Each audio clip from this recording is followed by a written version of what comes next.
Your Honor, I shall commence my address with the very words with which the prosecutor began his closing statement at the previous court session, namely, "Today, we are considering a case of extraordinary public significance. It is not confined merely to the walls of this courtroom. It concerns fundamental questions, whether the Ukrainian state is capable of protecting the honor, dignity, and rights of its citizens, regardless of their religious beliefs, and whether we can ensure interfaith harmony," quote unquote, the words with which one cannot but agree. Yet why do these words, once uttered by the prosecutor in his closing statement, leave behind such a bitter and cynical aftertaste right away? Perhaps because, in front of the entire world, a representative of the authorities, who meant to be a guardian of legality, insists that the black is white and the white is black. He says that a victim is the aggressor and an aggressor is the victim. Indeed, this case could be called both complex and simple at the same time. Its complexity pertains to the human perception of what actually constitutes the freedom of speech, freedom of religion, and the perception of God's laws in our country. It also concerned the belonging to the Church. Attention was paid to the actions of public authorities and other legal entities in our country regarding believers and churches. In this sense, our trial may become, and likely will become, a test for the judicial system of present-day Ukraine regarding the civility of the authorities' attitude towards freedom of religion and freedom of speech in our country. Cherkasy events attract a peculiar attention of the international legal community even more so. The charges brought against me have a pronounced element of political expediency. No matter how much the prosecution may have wished to divert everyone's attention, this fabricated criminal case against me is not merely a case against a random Ukrainian citizen, Denis Snigirov, but rather a case against a hierarch of the Ukrainian Orthodox Church, Metropolitan THEODOSY of Cherkasy and Kaniv. That is a case against the entire historical Orthodox Church in the Cherkasy region. Otherwise, this case would have had no meaning whatsoever, nor would it have been initiated in the first place. As a bishop, I have a direct duty to defend my church, the monastics, and the laity, who are currently suffering from discrimination and open persecution from both law enforcement agencies and certain segments of our society. I defended, and will defend the nuns, the priests, and the laity who suffered during the forceful seizure of the monastery in Cherkasy. Therefore, if I must go to prison for the truth and for defending believers, I will take it as an honor. The blood of the injured believers of Cherkasy and the slander against them will remain forever a stain on the conscience of the instigators thereof, and those who are currently defending the invaders and persecutors in the court. These criminal proceedings, and the trial itself in that sense, are by no means different from similar trials against our church's clergy in the early 20th century, who were then accused of counter-revolution and refusal to unite with the privileged living church, Bolshevik-supported church, Obnovletsi. Nevertheless, the court in these proceedings must be governed by general principles of the judiciary. That is, when deciding this case, the court is obliged to enhance the authority of the judiciary and court decisions by correct application of legislation, to avoid oversimplification in the consideration of court cases or the rendering of decisions on insufficiently examined evidence. Such requirements for courts are stipulated by resolution number 4 of the Plenum of the Supreme Court of Ukraine, dated April 12, 1996, on the application of legislation ensuring the independence of judges.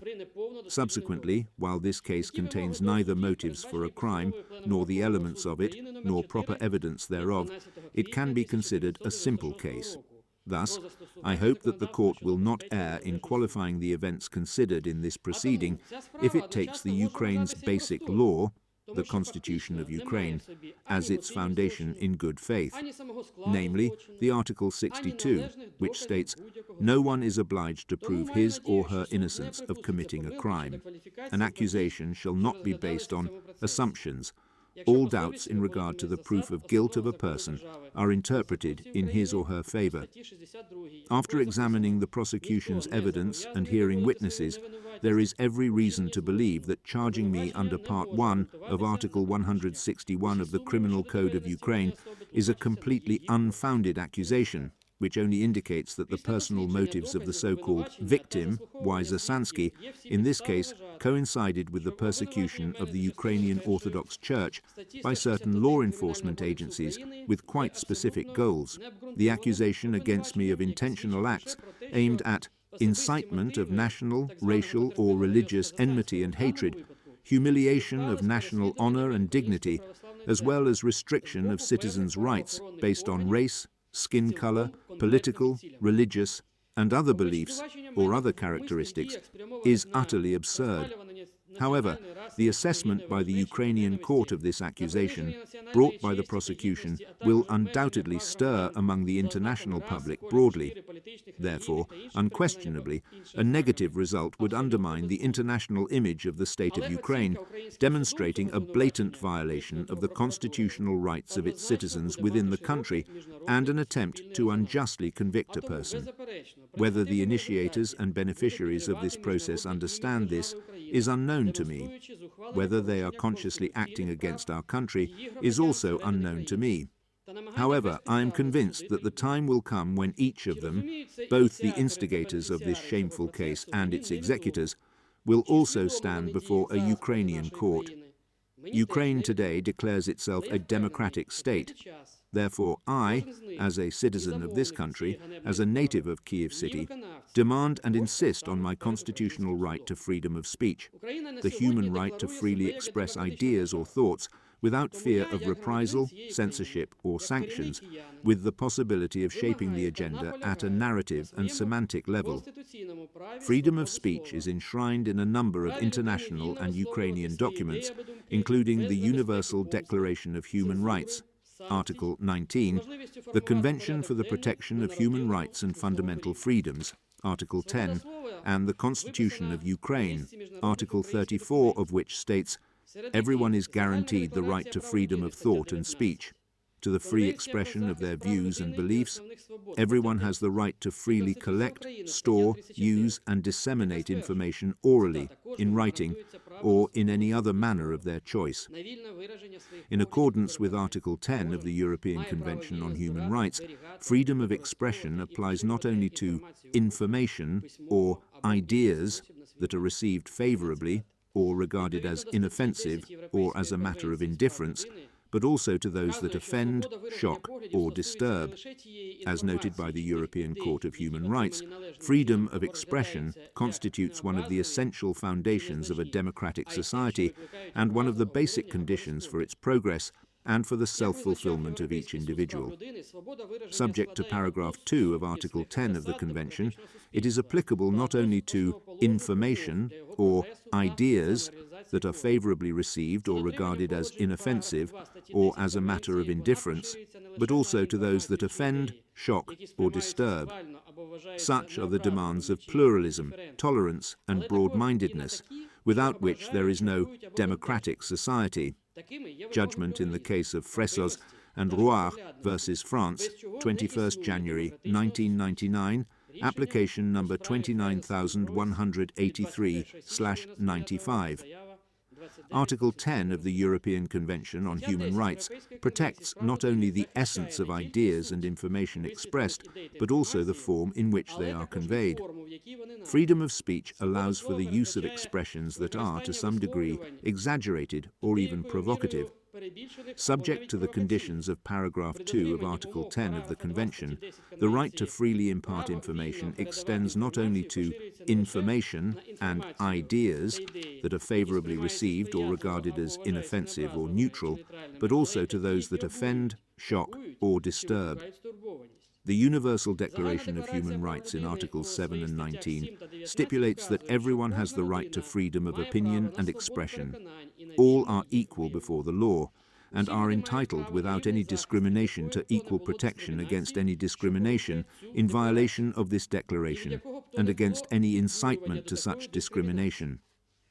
The International Covenant on Civil and Political Rights provides in Article 19 that everyone shall have the right to hold opinions without interference and the right to freedom of expression. This right shall include freedom to seek, receive, and impart information and ideas of all kinds, regardless of frontiers, either orally, in writing or in print, in the form of art, or through any other media of their choice. The preamble to the International Convention on the Elimination of All Forms of Racial Discrimination states, considering that all human beings are equal before the law and are entitled to equal protection of the law against any discrimination and against any incitement to discrimination, I wish to inform the Honourable Court that last year UN International Human Rights Special Rapporteurs officially appealed to the state of Ukraine, demanding attention to violations of the rights of clergy and laity of the UOC in Ukraine, including in cases considered under Article 161 of the Criminal Code of Ukraine. In the communication, Cherkasy is noted as one of the most problematic cities requiring special attention from international human rights defenders. Thus, on May 14, 2025, 7 UN Special Rapporteurs sent a communication to the government of Ukraine, reporting identified signs of violations of the rights of UOC believers, journalists, and lawyers. The communication mentions my name as Metropolitan of Cherkasy and Kaniv, against whom, in the opinion of UN experts, in violation of the principles of freedom of religion and speech, charges have been fabricated related to his public defense of the canonical independence of the Ukrainian Orthodox Church and refusal to recognize the state-supported Orthodox Church of Ukraine, OCU. The communication was officially sent to the state of Ukraine by the UN independent expert on the promotion of a democratic and equitable international order, the UN Special Rapporteur on the promotion and protection of the right to freedom of opinion and expression, the UN Special Rapporteur on the rights to freedom of peaceful assembly and of association, the UN Special Rapporteur on the independence of judges and lawyers, the UN Special Rapporteur on minority issues, the UN Special Rapporteur on freedom of religion or belief, and the UN Special Rapporteur on the promotion and protection of human rights and fundamental freedoms while countering terrorism. The UN communication to the state of Ukraine raised, among other things, questions of unfounded criminal prosecution of UOC clergy, particularly through broad interpretation of Ukrainian criminal legislation by state prosecutors in cases related to lawful rhetorical expressions, journalistic publications, and sermons, including under Article 161 of the Criminal Code.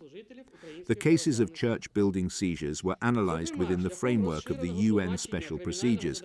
The communication specifically mentions the case of the forceful seizure of the St. Michael's Cathedral in the city Cherkasy. In the operative part of the document, the UN mandate holders posed a number of specific questions and demands to Ukraine aimed at eliminating human rights violations in the categories of cases outlined in the communication. Here is a brief excerpt from the communication.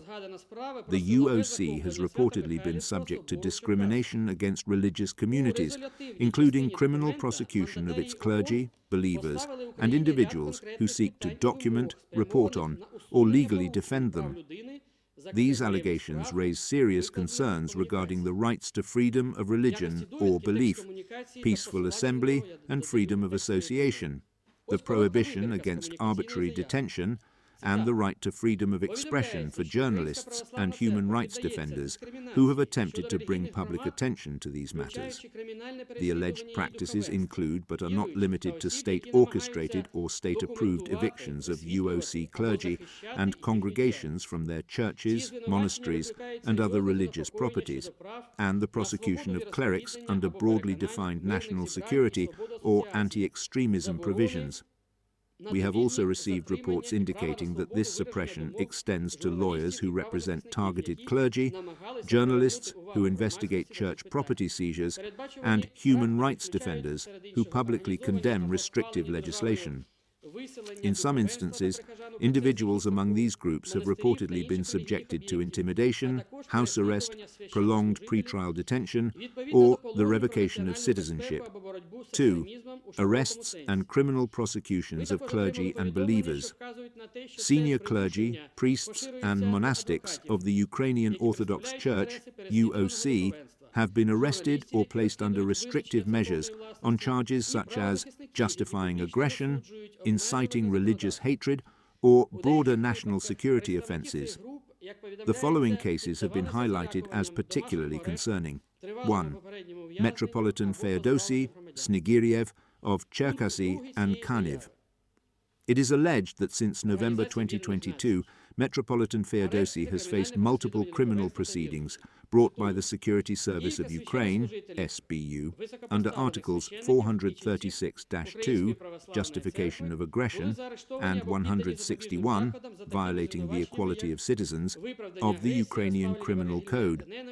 These charges allegedly stem from his public defense of the UOC's canonical independence and his refusal to recognize the state-backed Orthodox Church of Ukraine, OCU. On October 17, 2024, during what is described as a forced seizure of St. Michael's Cathedral in Cherkasy, he reportedly suffered a severe head injury after being beaten by unidentified assailants, while authorities subsequently escalated charges against him rather than pursuing those allegedly responsible for the violence. According to the information received, it is alleged that in multiple regions of Ukraine, UOC cathedrals, monasteries and parish buildings have been subjected to forced state takeover, often through administrative decrees or local court rulings. The following examples have been particularly noted. 1. St. Michael's Cathedral in Cherkasy. On October 17, 2024, it is reported that approximately 100 armed individuals forcibly entered and seized this UOC cathedral, allegedly acting with tacit or explicit state support. Witness accounts claim that clergy and worshippers who attempted to resist were physically expelled and subjected to tear gas, resulting in several injuries. Law enforcement officers present at the time reportedly failed to intervene, and in the aftermath, some UOC believers who defended the cathedral were accused of hooliganism. I would like to draw the attention of the Honourable Court to the fact that this is a precedent-setting UN decision, where, at the international level, the theme of expansive, that is, illegal interpretation in Ukraine of criminal law norms under Article 161 of the Criminal Code was raised, with the illegal factual inclusion of freedom of speech and expression of beliefs into the elements of a crime, and the illegal inclusion of lawful sermons and statements about canons into the elements of a crime. There is no doubt that the practice of delivering guilty verdicts for statements, journalistic activities, or sermons about non-canonicity in Ukraine will be recognized by the European Court of Human Rights as non-compliant with the European Convention, which will entail the review of such verdicts and lead to legal liability for investigators, prosecutors, and judges who knowingly delivered unjust sentences. In this regard, it seems very pertinent that these UN documents, as well as concerns about the persecution of the Ukrainian Orthodox Church expressed by representatives of the US Congress and government, and warnings from many other international institutions, were published and officially transmitted to our state in a timely manner, even before the Honourable Court in this case renders any decision. Observers state that theological disagreements, including the UOC's refusal to recognize newly established religious entities, have been categorized as conflict-related charges in an overbroad application of national security or anti-extremism provisions of the Criminal Code of Ukraine. In practice, UOC clergy, believers, or associated individuals have reportedly faced prosecution not for explicit calls to violence, but for sermon references to traditional liturgical language, appeals to canonical unity, or the expression of disagreement with state-backed Orthodox jurisdictions. We express concern that the above actions, if confirmed, may contravene Ukraine's obligations under international human rights law, including the International Covenant on Civil and Political Rights, our ICCPR, ratified by Ukraine on November 12, 1973. In particular, these allegations raise questions under Article 18 of the ICCPR, which protects freedom of religion or belief and forbids coercion that would impair the freedom to have or adopt a religion or belief of one's choice. Article 9, prohibiting arbitrary arrest or detention. Article 14, encompassing fair trial guarantees. Article 19, safeguarding freedom of expression. And Articles 2 and 26, affirming non-discrimination in the enjoyment of all rights. I would also like to remind the Honourable Court that last year I personally received an invitation to visit the UN headquarters in Geneva to provide personal testimony on human rights violations to UN mandate holders and the UN Human Rights Council, which initiated an international investigation, as confirmed by the fact of the communication, as well as to provide testimony to the Independent International Commission of Inquiry on violations of freedom of speech and conscience in Ukraine. The Independent International Commission of Inquiry on Ukraine was established by the Human Rights Council on the 4th of March 2022, pursuant to Resolution 49/1, to investigate all alleged violations of human rights, violations of international humanitarian law and related crimes.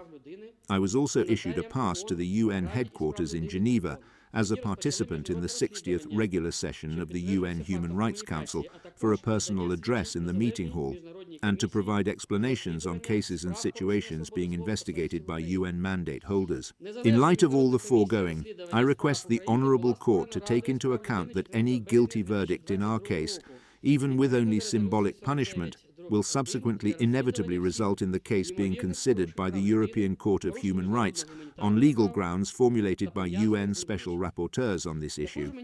Moreover, as we have seen from the UN report, the special attention of the world human rights community is already focused on Cherkasy criminal cases.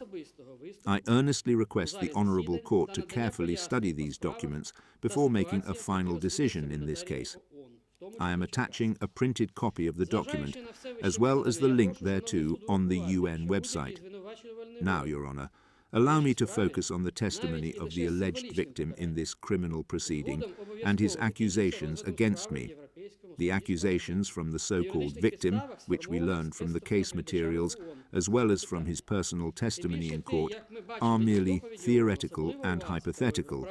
They are based on the victim's assumptions, which are in no way confirmed or proven.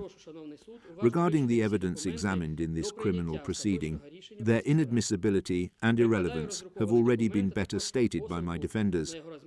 The court examined a video dated January 7, 2024, a sermon by Metropolitan THEODOSY, 10 to the monastic community of the seized monastery in Cherkasy. The very title of this video makes it clear to whom and for what reason I addressed my remarks. The court also examined video footage of the violent, bloody seizure of the Nativity of the Theotokos monastery, provided by the defense. We also heard testimony from witnesses who suffered during this violent attack on the monastery, including detailed accounts in this courtroom from Archbishop Ioan, the longtime abbot of the monastery, Nun Nana, and a number of affected believers. As a clergyman and a person of moral principles, I must tell people the truth and call things by their proper names. Therefore, if a seizure of a church and monastery building occurred, it is nothing other than a seizure of the church and monastery, not a peaceful transition. Everyone knows perfectly well how it happened. The actual religious community, including all the nuns, the absolute majority of parishioners, and all priests, officially, on camera, in compliance with all regulatory norms and its statute, during meetings recorded their unwillingness to transition anywhere to any OCU. This was recorded on video and formalized in the minutes of the general meeting of believers with the wet seal of the church. Nevertheless, a bandit-like, violent seizure of the church took place. After the seizure of the church, in November 2023, in accordance with church canons, I specifically prohibited priest Josip Zasansky from serving by a special decree. He was the catalyst for this violent seizure of the church, and without him, this bloody assault would not have occurred. Now he, without shame, appears here as the victim. From the case materials, it is known that the victim did not apply to the court with a civil lawsuit regarding his honor and dignity. which is what he should have done if he considered himself publicly insulted. No, he went to the regional office of SBU in the Cherkasy, and from his testimony, we now know that it was recommended to him to file a denunciation with the SBU by the legal department of his new place of work, the Cherkasy Eparchy of the OCU. Note, not to the police, not to the prosecutor's office, but specifically to the SBU, a state body primarily responsible for the security of the country. Subsequently, outside their competence, employees of this service took statements from the victims, interrogated witnesses, conducted searches at my home without a search warrant, photographed whatever they wished during the search, and then, violating the law, published these photos through Cherkasy media outlets under their control. Such actions by this body indicate that, in this case, it is precisely the employees of the SBU Directorate in the Cherkasy region who are the initiators of intentional acts aimed at inciting national, racial and religious enmity and hatred in the Cherkasy region, at humiliating the honor and dignity of UOC believers, and insulting the feelings of citizens in connection with their religious beliefs. And these employees have specific names. Complaints against them have already been submitted by our international human rights defenders to the UN Human Rights Council and other human rights institutions abroad. In this context, the words from the prosecutor's closing statement that there are no court verdicts regarding illegal seizure of property and other similar crimes by representatives of the OCU sound very strange. Of course, there are none, because they are being covered up by the present-day law enforcement agencies.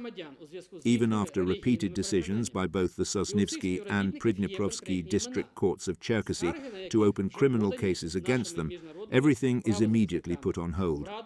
Could the prosecutor possibly not know this? I am sure he knows perfectly well. Our lawyers constantly apply to the police with statements regarding unlawful actions against the Cherkasy Eparchy of the Ukrainian Orthodox Church and its believers, and almost none of the statements were registered, criminal proceedings were not initiated. And if somewhere they were opened by court decision, it was under completely inappropriate articles of the Criminal Code, and the investigation remains at a standstill for years. And where is the prosecutor's office's reaction? It is non-existent, zero reaction. However, this does not negate the overt banditry applied today against our church by representatives of the OCU using hired fighters. We all saw the video footage here in court of the bloody beating of our believers.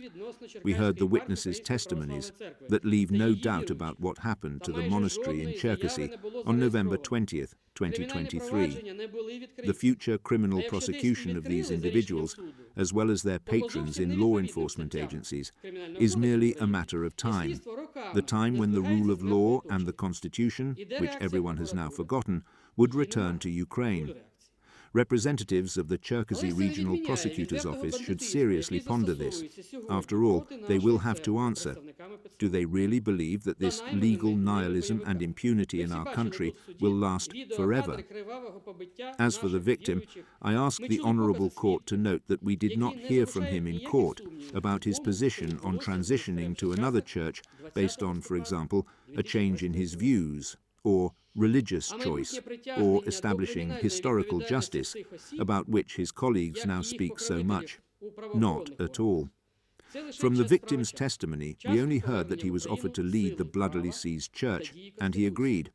So, what about the honor and dignity he so worries about in his statement? Perhaps accepting such an offer to preside over a church after its violent seizure contradicts the very concepts of honor and dignity? Does filing a denunciation against an Orthodox Metropolitan, whom just yesterday he commemorated during services as his bishop, not contradict them? Apparently, the victim and I have different understandings of honor and dignity. I remind the court once again that it was Josip Zasansky who became the beneficiary after the seizure of the church.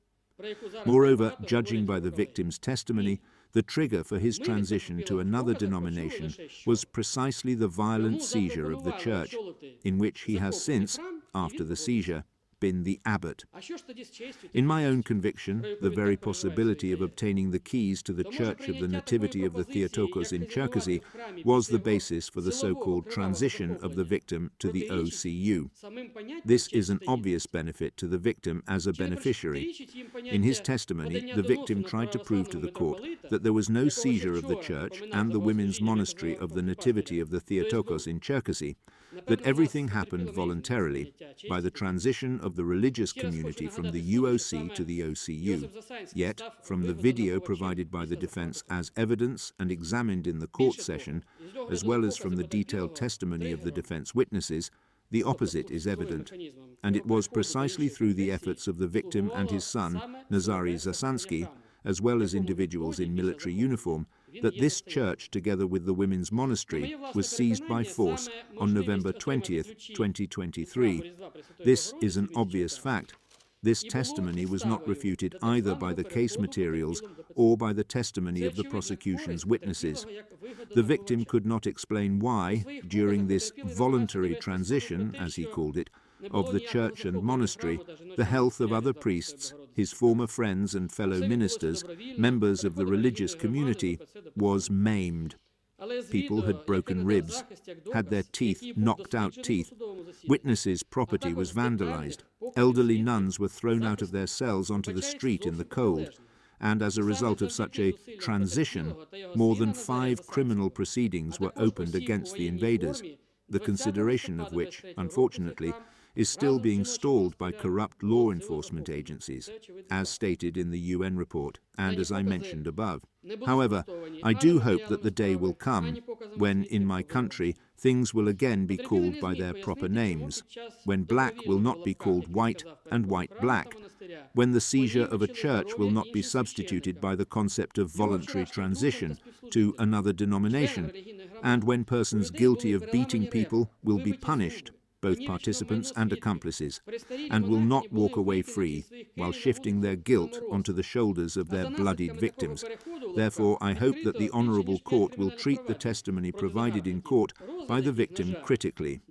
Since this is a criminal process, one cannot present wishful thinking as reality, nor present one's interpretations of events and emotional assumptions as evidence.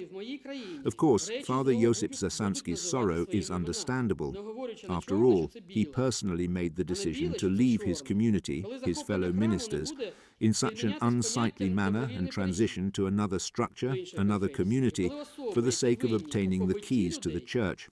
Moreover, at the cost of shedding the blood of believing people, his former parishioners. This is his personal matter and a matter of his conscience. Yes, this is, to put it mildly, an unethical act of a person towards his friends, his parishioners. Deep in his conscience, he probably understands this, but these are merely his personal emotions.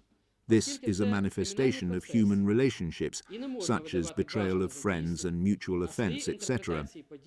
What does this have to do with incitement of religious enmity?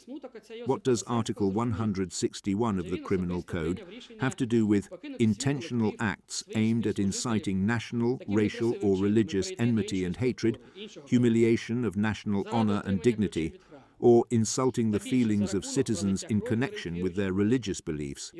This is completely unclear. My sermon was not about anyone's religious beliefs, nor was it about Zasansky or anyone else. Here the question is not about beliefs, but about human qualities displayed by various people, including the victim, during the bloody seizure of the monastery by fighters. In my sermon, among other things, I briefly spoke about people's actions using the example of the gospel story.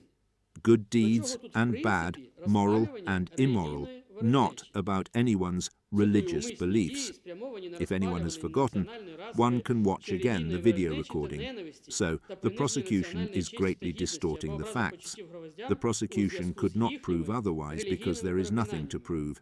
And Father Josip Zasansky's reaction in this case is the ordinary sorrow of a person after a dubious act, offence towards former friends, and a desire to shift his guilt onto his victim.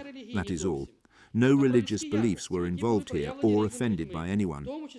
To complete the picture, I would like to add that during his service in the Cherkasy region, Zasansky has switched back and forth several times already, from the UOC to the Kiev Patriarchate, and back to the UOC, even under Metropolitan Sophrony.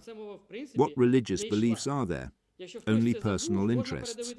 Since in the video, I said that we intended to eventually return to the seized church, and in fact, we have such an intention, as we believe that law and justice will one day return to our country, then hearing this, and apparently becoming frightened that the keys would be taken away again, Zasansky invented his offense, and decided that a reference in my sermon to a character from the Gospel, even without personification, is sufficient to convict an Orthodox metropolitan under a criminal article.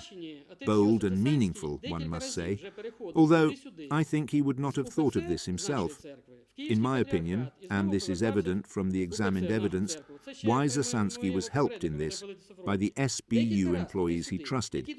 They helped formulate the statement, helped bring this artificial, crudely fabricated case to trial.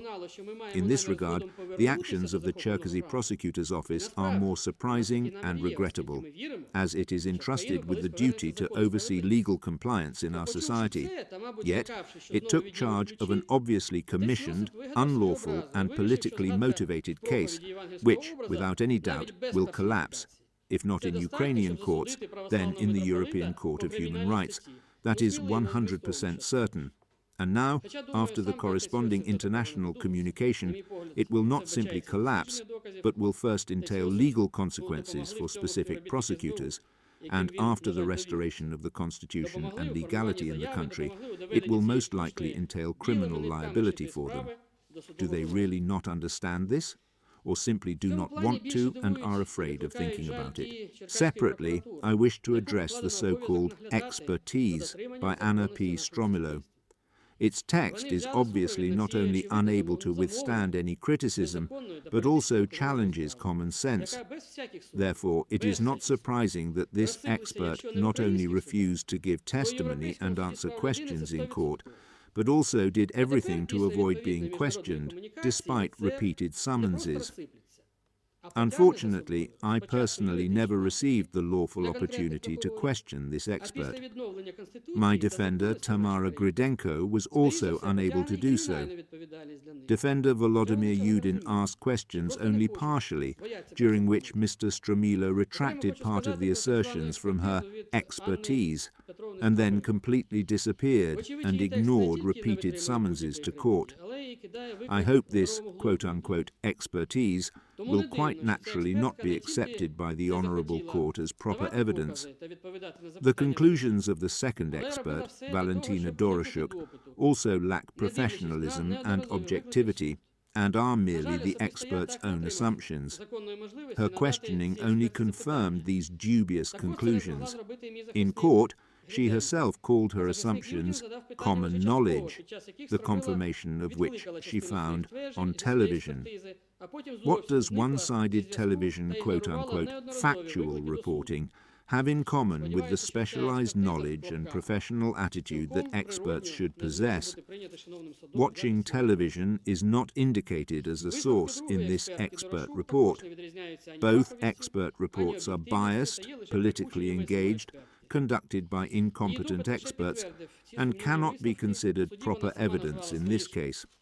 Thus, did the investigation prove that I intentionally committed acts aimed at inciting national, racial, or religious enmity and hatred, humiliation of national honor and dignity, or insulting the feelings of citizens in connection with their religious beliefs, as well as direct or indirect restriction of rights or establishment of direct or indirect privileges of citizens based on race, skin color, political, religious, and other beliefs, gender, disability, ethnic and social origin, property status, place of residence, linguistic or other characteristics. Did the investigation prove this? No, it did not. and it could not prove it, because this case was not about religious beliefs, but about interpersonal relations within a community.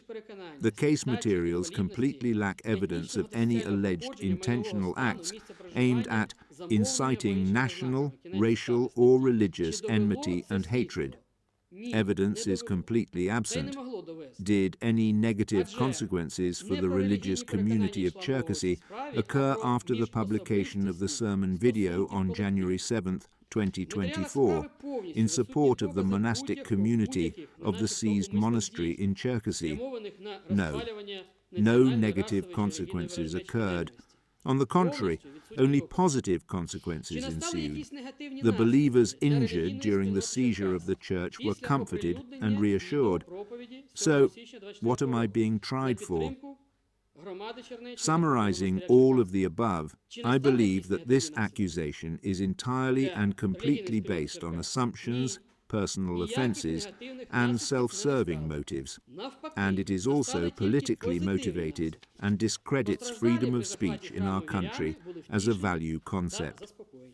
The indictment was submitted to the court without a single proper, admissible, direct piece of evidence.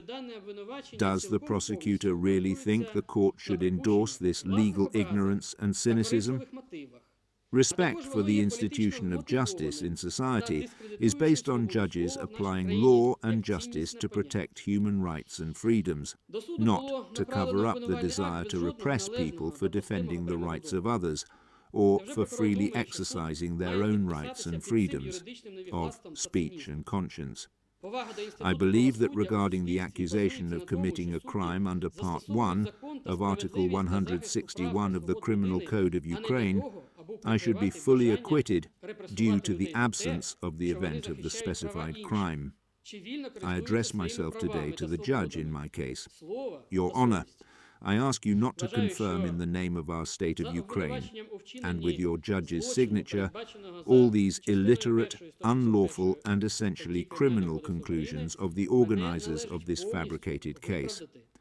I ask you to deliver a fully exonerating verdict, thereby also proving to the international human rights community that even without the intervention of ECHR and UN human rights mechanisms, without waiting for the restoration of the Constitution, justice can triumph in our country.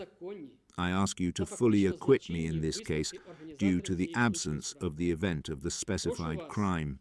Thank you for your attention, and I request that this text of the statement at the judicial debate be attached to the materials of the court proceedings, as well as the text of the communication from the group of UN Special Rapporteurs to the state authorities of Ukraine dated May 14, 2025, a copy of my invitation to the UN headquarters in Geneva to provide personal testimony on human rights violations to UN mandate holders, the UN Human Rights Council, and the Independent International Commission of Inquiry on violations of freedom of speech and conscience in Ukraine regarding the Ukrainian Orthodox Church, and a copy of my pass to the UN headquarters in Geneva as a participant in the 60th regular session of the UN Human Rights Council for a personal address in the meeting hall, and to provide explanations on cases and situations being investigated by UN mandate holders.